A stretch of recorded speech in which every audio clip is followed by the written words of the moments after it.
Alright, hello people of YouTube. Today I would like to share with you a story that was written when I was a junior in high school, maybe? So about 7 to 8 years ago now. Me and two other friends, we had this brilliant idea when we were bored in lunch and class to essentially work together and write a story. And we wanted it to be as crazy and just degenerate as possible.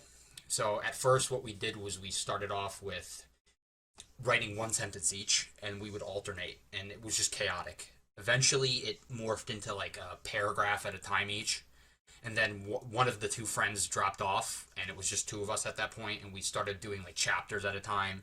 And then eventually my other friend, the second one, dropped off, and it was just me, and I kept going. So I'd say about maybe a tenth of the story in the beginning is three people writing it. It's just absolute chaotic. And then probably a good 40% is two of us, and then the last half is like me. And this thing, it's over 50 pages in Google Docs. It's just over 50 pages of just a tangled spider web of degeneracy, dead memes, cringe, and all that other good stuff. So I just want to apologize in advance for anybody who's going to listen to this story, because it's an absolute mess. But I do think that the world should hear it, because it...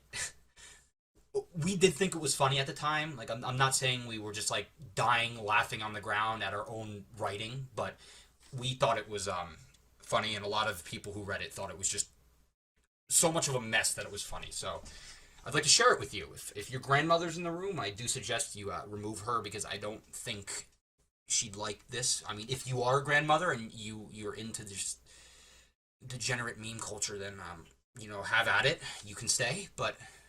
this story is, there is explicit language in it. I have a note later on about that, so we'll get to that. But here we go. It's called the John Johson Chronicles, and that was a typo, but we kept it. I'm so sorry, but here we go. Okay. So, we have a prelude.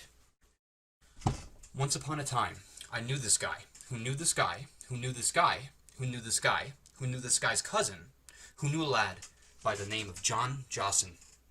JJ was one of the coolest dudes in all of South Northern Kentucky, New Jersey. What most people didn't know about JJ, however, was that he had a dirty, dirty little secret. What was that secret, you ask? Well, let me tell you. Okay, we have side notes. I like to put these in. So, the let me tell you thing was actually an inside joke from a previous project we filmed. It was kind of cringy. I'm not going to get into it. We'll just leave it there. And the knew this guy, I'm sure some of you may have know it was a SpongeBob reference. So, continuing. That's the prelude. That's the whole thing. So, we're going to move on. Chapter 1, God's Gift. I hope I did not forget to censor stuff in here, or I'm going to have to start this over. It all started on JJ's front lawn in the suburbs of good old South Northern Kentucky. JJ's ascent to glory began when he was a mere 5 years old. JJ's parents were constantly high on bath salts, and it was up to JJ to get the money to buy more. I really hope YouTube doesn't have a problem with that. To accomplish this difficult task, JJ opened up a lemonade stand. He didn't have any lemonade, but he did know of a pond filled with yellowish liquid, coming from a pipe leading out from the chemical waste treatment plant. So, he took an empty pitcher, filled it up, and brought it back to his front lawn, awaiting a customer. He didn't have to wait long, as an unsuspecting man walked up.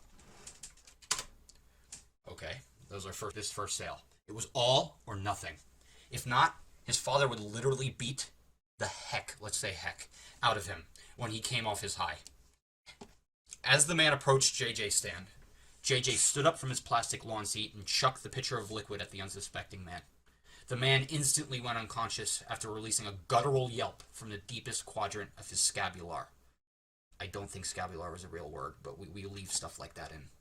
JJ dragged the body behind his stand and looted it. I think that was a reference to Borderlands, like looting corpses. He found a paperclip.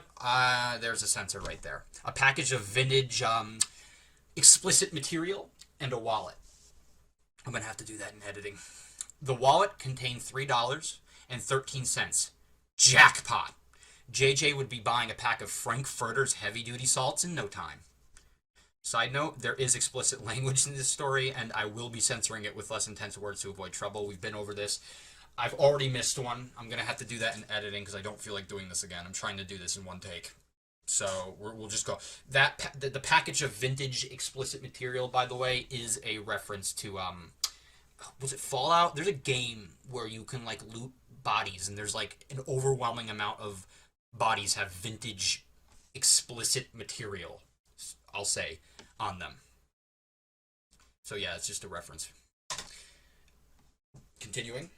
As JJ was about to leave for Bed Bath & Beyond to buy his parents' bath salts, he realized that the clerk was not going to sell bath salts to a 5-year-old. Thinking of a solution, the unsuspecting man's unconscious body came to his seizuring mind. He then knew exactly what to do. He kneeled down, similar in fashion to a wallaby, looked up at the sky, and begged his ancestors to bestow upon him the power to morph into someone else's body. A holy light shined down upon him, and God's butt stuck down from above the clouds. God let out a holy fart, shaking the foundation of the earth itself. JJ now had his wish. JJ immediately went to try out his new power, attempting to transform into the unsuspecting man, for starters. The results were not what he expected. Instead of turning into the man or taking control of his body as he assumed, his body morphed with the man's body, and it became a jumble of meat and limbs sticking out in every direction. "Holy mac and cheese meatballs in my pants, mother duck!" cried JJ. What had he done? Side note, that mac and cheese meatballs thing is a reference to this other YouTuber at the time that was blowing up. His name's Unlisted Leaf. He's a PokeTuber. He opened Pokemon cards and stuff, and he just had weird language that he used instead of cursing, and that mac and cheese meatballs thing, he used to say it a lot, and I thought it was pretty funny but lame, so I was just kind of mocking it there. No shade, but I was. Okay, that's the end of the first chapter, everybody. So, chapter 2, it only gets worse from here. To throw a rock. JJ, or rather, JJ Man-Thing, as he now preferred to be called. That is not the first time we change his name in here, so just keep that in mind. Had never been more pleased. Now that he was partially an adult, there was no doubt that the workers would sell him as much bath salts as he could afford.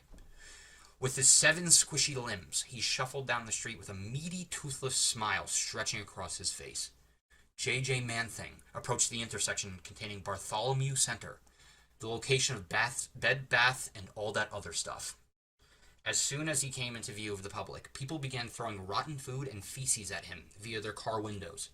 Unbeknownst to them, JJ Man-Thing's powers were more than he had previously thought. Every item that touched him morphed with him, increasing his mass gravitational proportion.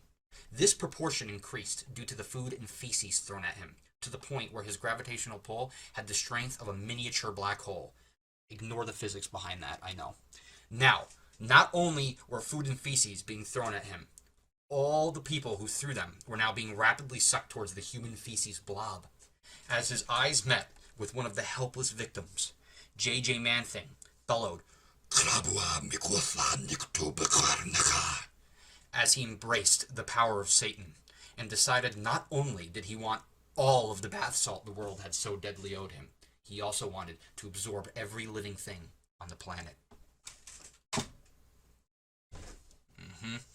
As he grew larger and larger, he was certain his mission would be a success, until the clouds opened up once more, and God's butt emerged, releasing a bellow as it opened.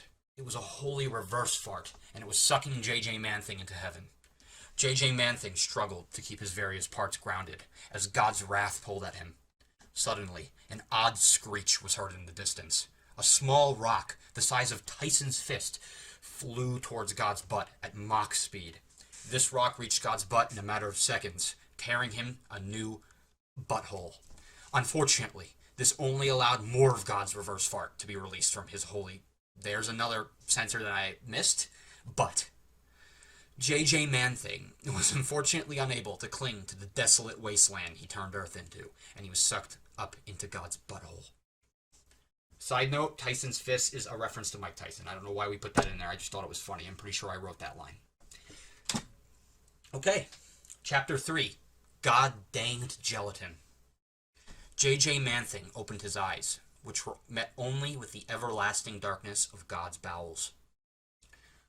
Alright, everyone, I had to do a quick cut because I was using a free version of a software called Bandicam, like a cheapskate, and I didn't realize that there was a 10-minute limit to the amount of time you can film or record your screen. So I just bought it. It's just really not that expensive. It'll get rid of, I think, that cruddy watermark at the top of the screen too. So we're just going to continue as if nothing happened. So where were we? Gelatin. A baritone voice echoed throughout the bowels.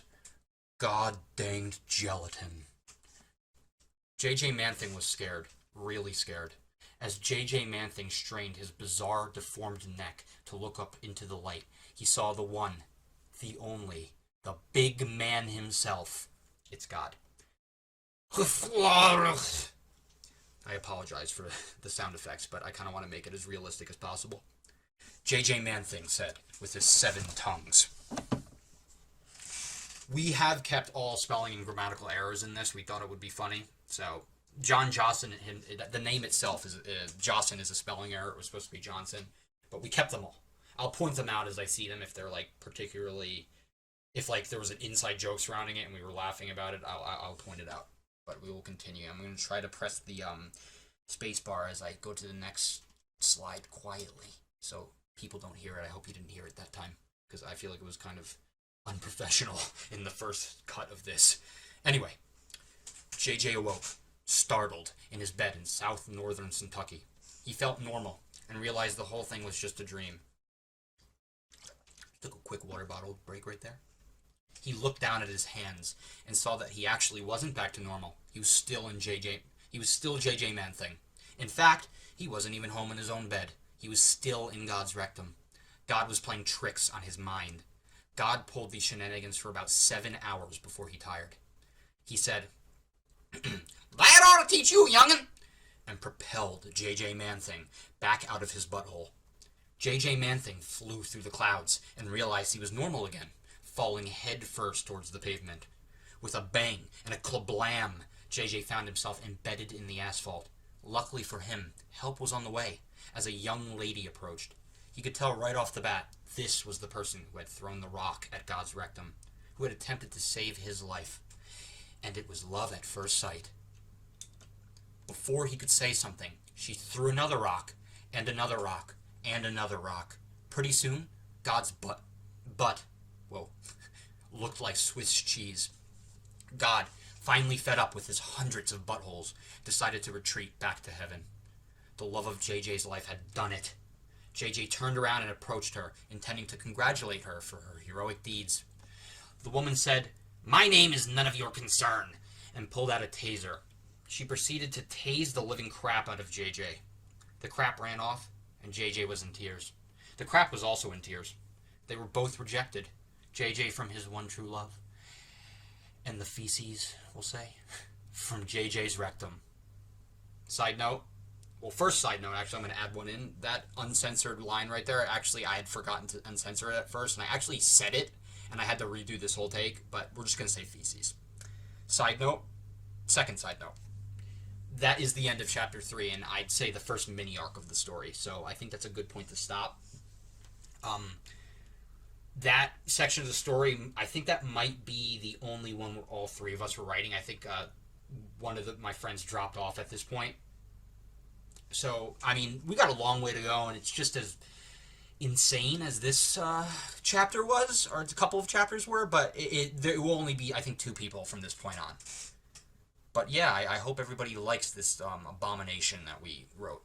I mean, it's a time capsule, really. I mean, 7, 8 years old at this point. We actually had thought we lost it because the school nuked our Google Doc accounts and our school emails after we left and graduated in 2015. And we wrote this on those accounts, so we thought we lost it, and it actually turns out the one friend that kept writing with me for a little longer, he actually had the story, so he shared it with me recently. I was elated because I thought this thing was gone. I thought we lost it, and I mean, it was just one of those things I really didn't want to lose because it's just insane. I want to document it on YouTube as well as in written form, so that way it will never be lost again. But anyway, I hope everybody enjoyed, and I will be uploading more parts. We will continue into Chapter 4, I believe, is next. Yeah, obviously, 4 comes after 3. But yeah, Stay tuned, everybody, for the misadventures of JJ, John Johson. Thank you. All right, everyone. I just wanted to do a quick disclaimer before I actually end this thing for good. I thought of this after I got up from the reading. Um, to put it quickly, so that way I don't spoil too much, John Johson is written as if he's like a 5-year-old in these first couple of chapters, which is, been obvious. It was stated. He's not actually a 5-year-old. Don't think of him as one. I just wanted to say that to avoid any drama or whatever. It's purely a comedic element. It's going to become apparent later on what he actually is. I just want to put it out there, okay? Yeah. Disclaimer over. No more spoilers.